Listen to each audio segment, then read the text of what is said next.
Can we please leave Mike McDaniel in Spain? Please.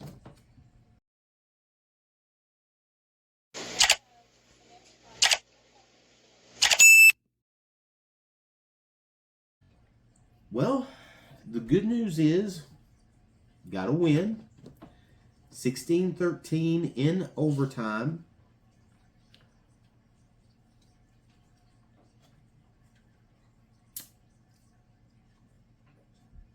I don't know if I've ever been this upset after a win in a game. First of all, I want to apologize. I should have had this video out a long time ago, but me and the family actually got together. Our Thanksgiving, we did 2 days. So we've been cooking and preparing and blah, blah, blah, blah. And I got to check out as much of the game as I could early morning. And then we had our dinner this afternoon. So that's why this video is so late. Usually I try to get to you guys within an hour or two after the game's over. That being said, I've been able to stew on this one a little bit. And I've never been so annoyed with a coach in my life in the last 5 minutes of a game. I don't understand it. We're going to get into it. But first of all, this was not a bad game. Now, I wasn't able to watch the game straight out. So I had to kind of watch through podcasts and stuff like that. I believe the guys that I watched was called FNL, I believe. I'd never seen them before. Hopefully I got that right. If I didn't, I apologize. I hadn't had a chance to really put that down. They done a really good job of calling the game and having stat lines up. So they did do a good job. I think it was FNL, I believe. And, excuse me, I wish I could think of their names. I should have wrote them down. Like I said, it's been a crazy day doing our Thanksgiving today. And it turned out really good, by the way. Family came in. We had a good meal. But a lot of the comments that I had seen and heard is talking about how horrible this game is and how boring this game is. There was 3 total punts.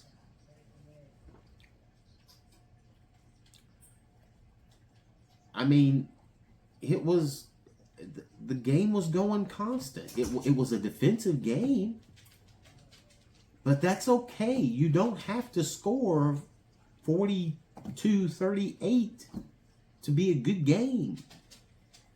And the funny thing is, they're talking about, I watch the Denver Kansas City game. I can actually watch that one, and they're talking about how great this game is, defensive game.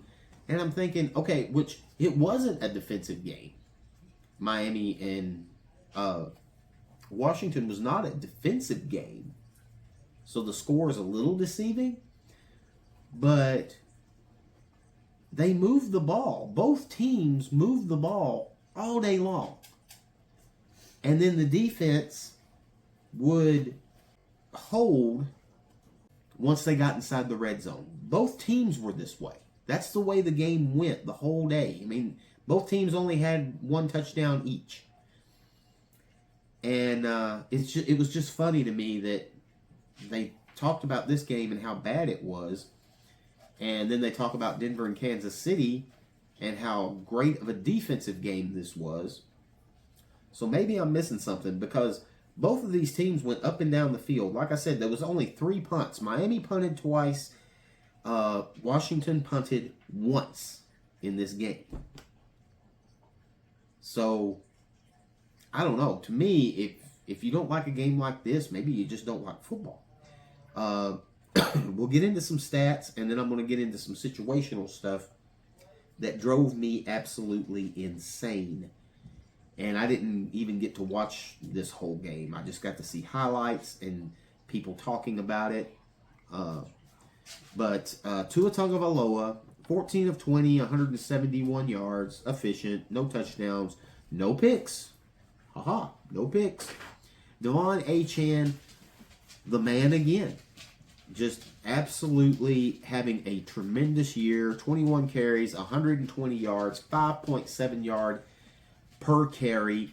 He also had 5 receptions, 45 yards. Ollie Gordon, 9 carries for 45 yards, and the Dolphins' only touchdown. They ran the ball very well. So did Washington. But we'll get there. Jalen Waddle did not have a great day. Now, he made some plays. He had 3 catches for 52 yards. But he had 2 monster drops in this game. Right in the chest. I mean, Tua hit him right in the chest, and he dropped them. He dropped 2 of them.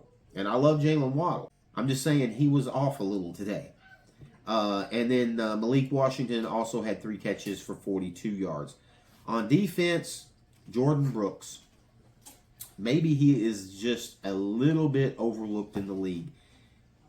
Man had 10 tackles and 10 assists. I'm going to say that again. 10 tackles and 10 assists in this game. Wow. Mika Fitzpatrick also had 6 tackles, 1 assist, only 1 sack. Terrell Dotson got that. And then, of course, the big interception in overtime by Jack Jones. He has been really good at the turnover thing. You know, he was the one that punched the ball out on Cook last week. He gets the interception to set the Dolphins up for the win this week. Patterson, 3 of 3 in the field goals. And then, like I said, Miami only punted the ball twice. Mariota, 20 of 30, 213 yards, 1 touchdown, and 1 interception. And that was that big interception in overtime that Miami gets the win on. He also rushed the ball 4 times for 49 yards. Chris Rodriguez went off on us today. It doesn't sound that bad. 15 carries, 79 yards, 5.3 yard average. He really played well. He was the big problem. We gave up plenty on the ground, but he was the big fish today. And then you had Zach Ertz, 4 catches for 42 yards. Deebo Samuel slaughtered us, 7 catches, 74 yards, and had the Commanders' only touchdown. And they also sacked Tua Tagovailoa 3 times. Jonathan Jones, Von Miller, who is apparently Chop Robinson's big influence in football. So, Von Miller showing out for the young Chop Robinson. And Jacob Martin had the other sack. And then you had Matt Gay, who really cost Washington in this game. 4 field goals attempted. He only converted 2. 30 was his long, and then, of course, they only punted the ball 1 time. And we're going to get into that because you're thinking, man, if Miami only punted the ball twice and Washington only punted the ball once, it had to be, why wasn't there more points? We're getting to it. As a whole in this game, the Washington Redskins had 379 total yards. The Dolphins, 311. Rushing, the Washington Redskins were 172. The Miami Dolphins, 142. First downs, 22 for Washington, 19 for Miami. Third down conversions, that one was a big one. Washington, 6 of 13 on third downs. Miami, only 3 of 9. Their third down conversion rate has just absolutely plummeted over the last 4 weeks. Because if you remember, around week 3, they were like the second best team on third down. And they carried that over for a couple more games. And then The Cleveland Browns game came, and that has plummeted ever since. And then fourth down. My heavens, was fourth down big in this game. The Dolphins did not convert. 0 for 2 on fourth down. The Washington Commanders, they got half of theirs. They were 1 of 2 on fourth down. 64 plays for Washington. Miami, 54 plays. Then, of course, we talked about the sacks. The Dolphins got 1. The Commanders got 3. Penalties. Now, that was a little bit big. 4 for 39 for the Dolphins. They actually done okay in penalties. A couple of bonehead penalties, but they did okay. 6 for 31 yards for the Commanders. And the big number is the turnover battle. Washington turns it over twice. Miami, zilch, nada, nothing. Washington had the 1 fumble. That was on a muffed punt. And then, of course, Mariota throwing the pick in overtime. That pretty much set up the game-winning field goal for the Dolphins. Time of possession, Miami 29-51. Washington Commanders 32-26. Now,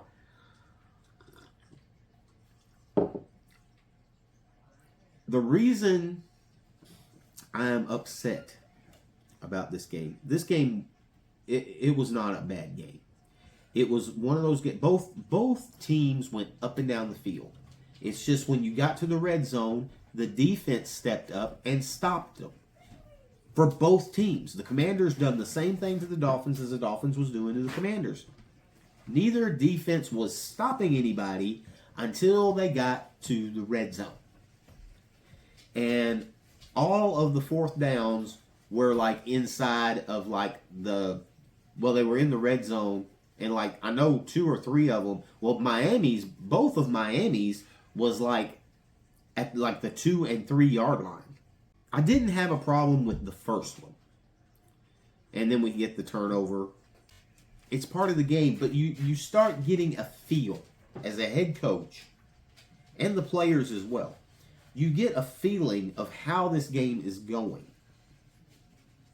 Neither team's defense is going to stop the other until they get to the red zone. So what are we talking about? Talking about field goals. Washington misses 2 field goals, which pretty much cost them the game. Patterson hits all 3 of his, and then both teams get the touchdown. Now, if you know this, and first of all, we wasted another timeout on our very first drive again. We still are having trouble getting the play call in to the quarterback. That's on McDaniel. Once you feel the game out, this is where I come into my issue. Because we go for it. Or I apologize. We do not go for it. We get sacked. Tua gets sacked on 3rd, and I think it was like 3rd and 11, 3rd and 12. We have to punt. Now, there's still 4 minutes and some change left in the 4th quarter. We punt the ball. It's muffed. Miami recovers. Now, this is a big deal with 4 minutes left in the game. So the Dolphins have the ball at like the 40, I believe it was around, well, it was 45 to 49. I can't remember exactly. Like I said, I didn't get to write a lot of stuff down. Very busy today. So if you see how this game is going, and both teams are going up and down the field, they may not be able to score touchdowns, but like I said, they're moving the ball up and down the field. We get down to the 2 yard line with a minute. We have made Washington burn their timeouts. That's good. That's good coaching. Make them burn those timeouts. We still have 2 left at this point. So, and if we had 3, I would kind of understand this too. But we have 2 timeouts left. There's a minute and change left. It's 4th and goal from the 2-yard line. With a minute something left, you have 2 timeouts. Washington has 0. Kick the field goal. Kick the field goal. Now, if this was a game where the defense was playing tough, and I would understand if you were going for it in the sense nobody is scoring touchdowns, or nobody's scoring at all, I guess is what I'm trying to say. And you're kind of, I would understand it if they would have been behind. It's a tie ball game. You kick the field goal here. Washington has about a minute. Now, granted, they would have to get in field goal range.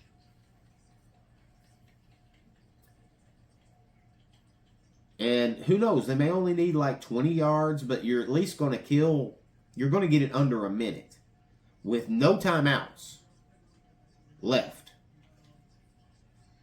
At least you're putting the pressure on them. We decide to go for it. And Ollie Gordon gets stuffed.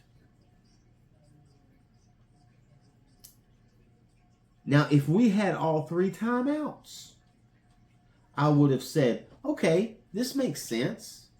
Because they're stuck at the 2-yard line. If they run it 3 straight times just to try and get out, hey, we can get the ball back with maybe 20, 30 seconds left. So I understood that. But no, what Miami does, they don't use their timeouts. Washington makes a couple of plays. And after a very nice completion, gets Washington down to like the 35, no, I think it was the 40-yard line. Then McDaniel decides to call a timeout. With the clock running, they're having to hurry. McDaniel decides to call a timeout. Washington runs another play. McDaniel again calls a timeout. Why? Why are you giving them time to kick a field goal? I mean, even the announcers that I was listening to call the game is like, this is when you feel like the NFL is fixed, because none of this is making any sense. You're basically giving the game away. Made it real hard to argue with them, but it's like, I don't understand. Luckily, Washington misses the field goal that would have won the game in regulation. We go to overtime. They get the ball first.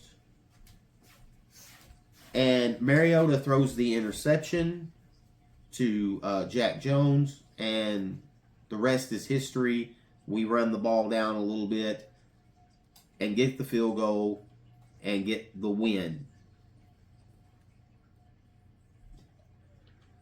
But if this does not show Mr. Ross that his head coach is incompetent, I don't know what else will. I really started to second guess myself, because this team hasn't quit.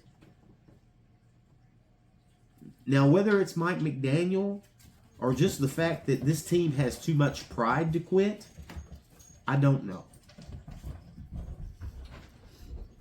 But Mike McDaniel is making the same mistakes in week 11 as he was making in week 2. The same mistakes he was making last year. The same mistakes he was making year before last.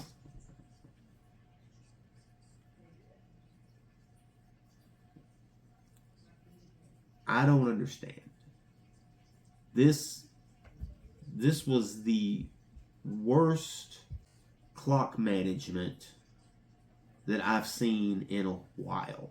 Now, I'm sure there's some Bears fans that would probably disagree with me. I do remember that game last year. This was bad clock management. It is a bad usage of your timeouts. So I don't know. I don't know what I feel. I will say this. The team is playing hard. And this was a good football game. It really was. When you think about the fact they only punted the ball one time. We only punted the ball twice. The rest of it was pure adrenaline of we're going for it on fourth. Make it, don't make it. That's where everything was. It was like we're going and we're going and we're going until you stop us. Unfortunately, both teams were stopping each other in the red zone. Couldn't get it done in that sense. So we kept either turning it over on downs, both teams, turning it over on downs, or kicking field goals. But that's okay.